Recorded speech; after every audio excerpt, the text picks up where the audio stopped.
दिल्ली आज तक।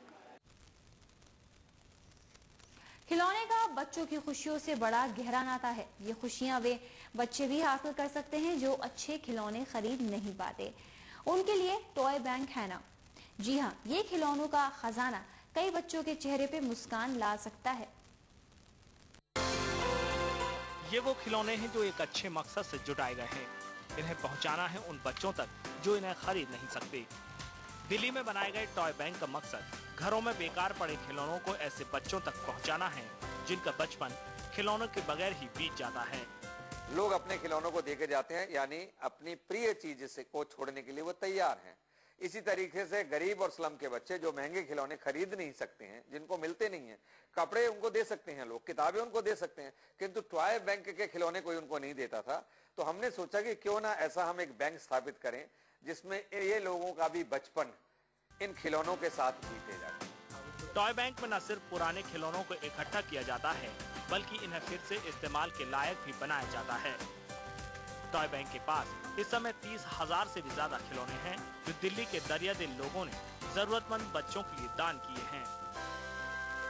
खिलौने महज प्लास्टिक, लकड़ी, लोहे या कपड़े की बनी चीज नहीं होते, बल्कि ये बच्चों के सबसे पहले और सबसे प्यारे दोस्त हैं। इस टॉय बैंक में केवल खिलौने नहीं भरे हैं बल्कि खुशियां भरी हैं जो उन बच्चों तक पहुंचना चाहती हैं जो इन प्यारे लेकिन महंगे खिलौनों तक नहीं पहुंच पाते। टॉय बैंक में खिलौनों का लेन देन खूब चल रहा है। वजह भी साफ है कि लोगों को घर में बगैर इस्तेमाल के पड़े खिलौनों को टॉय बैंक को देने में कोई परेशानी नहीं होती। मेरी ये मन्नत रही कि जब ये मेरा बच्चा बड़ा हो जाएगा और इस्तेमाल कर लेगा खिलौने, तो मैं और बच्चों के साथ इनकी छोटी छोटी खुशियां बांटना चाहती हूँ। तो मैंने सोचा कि अगर एक बच्चा यूज करेगा, फिर वापस करेगा, फिर लेंगे। It's like a toy library.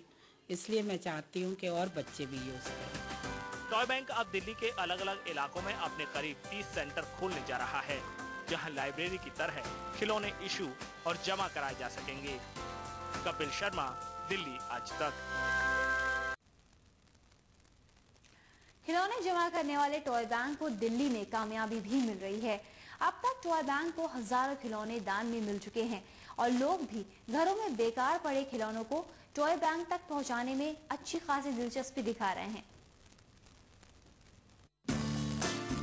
Kovind को अपनी ये बाइक बेहद पसंद है और वे स्कूल से आकर ज्यादातर वक्त अपनी इसी खिलौना बाइक के साथ बिताता है।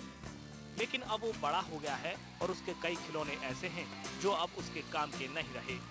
इसलिए नानी ने उसके तमाम खिलौनों को कबाड़ में फेंकने के बजाय टॉय बैंक को दान करने का फैसला किया ताकि दूसरे बच्चे भी इन खिलौनों से खेल सकें।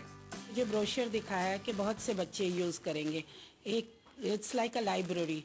One will take the toy and then return it after some time. Then again it will be reused by another child. So this is what I was looking for, and it has met with my requirement. ज्योति सनमुखानी ने toy bank के लोगों को बुलाकर इस्तेमाल नहीं हो रहे खिलौने उन्हें सौंप दिए।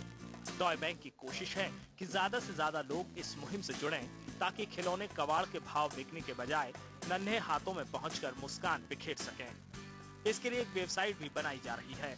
साथ ही एक फोन लाइन भी शुरू की गई है ताकि लोग घर में बेकार पड़े खिलौनों के बारे में टॉय बैंक को बता सकें।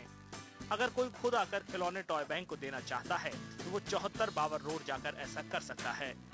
टॉय बैंक खिलौने दान करने वालों को एक सर्टिफिकेट भी देगा। आपके पुराने खिलौने गरीब के बच्चे का सपना हो सकते हैं, उन्हें फेंकिए नहीं, हमें भेजिए या फोन कर दीजिए। हमारे वॉलंटियर्स, हमारे कार्यकर्ता आपके घरों से इकट्ठा कर लेंगे जी। भले ही खिलौने पुराने हैं, लेकिन इनसे मिलने वाली हर खुशी नई होती है। खुशी बांटने की ये कोशिश नायाब तो है ही, उम्मीद भी की जानी चाहिए कि ये कोशिश कामयाब भी हो। कपिल शर्मा, दिल्ली आज तक। वक्त है छोटे से ब्रेक का। ब्रेक के बाद जल्द हाजिर हो रहे हैं।